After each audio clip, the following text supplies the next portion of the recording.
Millennium Hindi पाठमाला 5 पाठ 10 बहादुर तैराक। जिस दिन गोपाल ने पहली बार सुकेती नदी के दर्शन किए, उसी दिन से वह उसका दीवाना हो गया। उसकी हंसती खेलती और किलकारियां मारती लहरें उसे जादू की तरह अपनी ओर खींचने लगी। नदी में तैरने का उसे बेहद शौक था और तैरने की कला भी उसने बड़ी मेहनत से सीखी थी। गोपाल के दोस्तों का कहना था कि जीती मछली निगलने से तैरना आ जाता है, लेकिन उसने जब ये तरकीब अपनाई तो वो डूबते डूबते बचा था। एक मछुआरा वहां न आता तो उस दिन वो डूब ही जाता। फिर मछुआरे ने ही उसे तैरना सिखाया था। जब तैरना सीखते समय उसके मुंह में बहुत सा पानी चला गया था तो मछुआरा बोला था, अब गई तुम्हारे पेट में मछलियां, अब तुम्हें तैरना आ जाएगा। और सचमुच उसके बाद वो गांव का नामी तैराक बन गया। गोपाल को इस बात का अंदाजा हो गया था कि नदी के एक खास बिंदु पर पहुंचने के लिए कहां से तैरना शुरू करना चाहिए। वो नदी की रग रग से परिचित हो गया था। पहाड़ी नदी होने के कारण सुकेती में अचानक बाढ़ आ जाती थी। गोपाल पानी के रंग से ही अंदाजा लगा लेता था कि बाढ़ आने वाली है।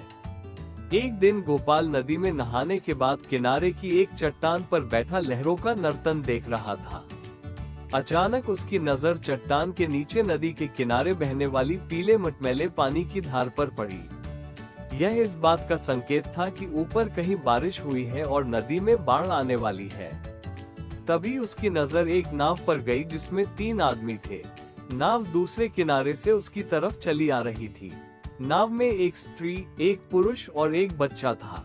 उनके पहनावे से लग रहा था कि वे सैलानी हैं।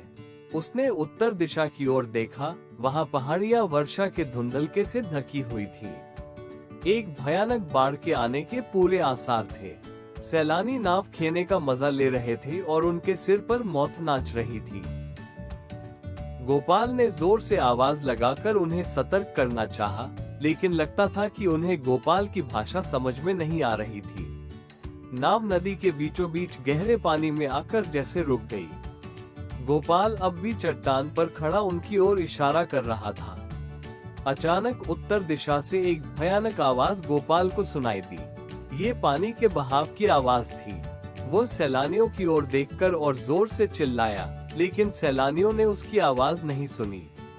नदी की गरज ने उन्हें भी चौंका दिया था। वे घबरा गए और जल्दी जल्दी किनारे की ओर नाव खेने लगे। नाव किनारे से लगभग 10 कदम दूर थी कि अचानक गहराता हुआ पानी पहाड़ की तरह नाव से जा टकराया। गोपाल को लगा कि नाव उसकी लपेट में आकर लापता हो गई है। थोड़ी देर तक उसकी आंखों के आगे अंधेरा छा गया। फिर उसने देखा कि नाव डूबी नहीं है, बल्कि किनारे से लगभग 20 मीटर दूर जा पड़ी है और एक ऊंची चट्टान के पास लहरों की उछाल के साथ साथ उछल रही है। नाव के यात्री अब भी नाव में थे, लेकिन वे बुरी तरह घबरा गए थे। काफी ऊपर जाकर गोपाल ने नदी में छलांग लगा दी और बहाव के साथ साथ तैरता हुआ उस चट्टान की ओर बढ़ने लगा। तेज धार को काटने में आज बहुत कठिनाई हो रही थी, फिर भी वो चट्टान की सीध में तैरता जा रहा था। कुछ ही देर में वो उस चट्टान के पास जा पहुंचा, जहां उसने कुछ देर पहले नाव को उछलते देखा था। गोपाल ने एक हाथ से चट्टान का सहारा लेकर इधर उधर नजर दौड़ाई। उसने देखा कि चट्टान की एक उभरी हुई नोक के साथ रस्सी का सिरा फंसा हुआ है। शायद नाव वालों ने रस्सी चट्टान पर फेंकी थी। गोपाल ने रस्सी को दांतों के बीच पकड़ा और उछलकर चट्टान पर चढ़ गया। उसने देखा कि चट्टान के दूसरी तरफ नदी में नाव बुरी तरह डगमगा रही थी। सैलानियों के चेहरों पर हवाइयां उड़ रही थी।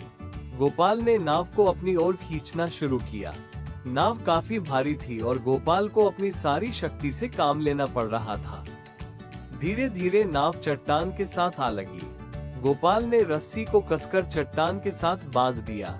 गोपाल ने सैलानियों को मौत के मुंह से तो निकाल लिया था, लेकिन उनकी जान अब भी खतरे में थी, क्योंकि वे नदी के बीचों बीच फंसे हुए थे। बाढ़ के पानी के और ऊपर चढ़ने से वे तीनों सैलानी और गोपाल नदी में बह सकते थे। कुछ देर बाद लोग नदी की ओर आते दिखाई दिए। बात ये हुई कि किसी व्यक्ति ने बाढ़ आने से पहले नदी में नाव देखी थी। वही गांव से आदमियों को ले आया था। गोपाल ने उन्हें देखते ही जोर जोर से मदद के लिए चिल्लाना शुरू किया। किनारे पर जो लोग थे उनमें गोपाल के पिता भी थे। लोग अपने साथ मजबूत तख्तों का बना एक सादा बेड़ा भी ले आए थे। उन्होंने उसे रस्सों से बांधकर चट्टान की ओर जाने वाली धार में छोड़ दिया। 3 बार कोशिश विफल हुई, लेकिन चौथी बार बेड़ा चट्टान से जा टकराया। गोपाल ने उसे पकड़ लिया। सावधानी से सब लोग बेड़े पर बैठे और किनारे खड़े लोगों ने रस्सा अपनी ओर खींचना शुरू किया। कुछ ही मिनटों में सब लोग तट पर आ गए। तट पर पहुंचकर सैलानियों ने गोपाल की बहादुरी की प्रशंसा की और अपनी जान बचाने के लिए उसका धन्यवाद किया।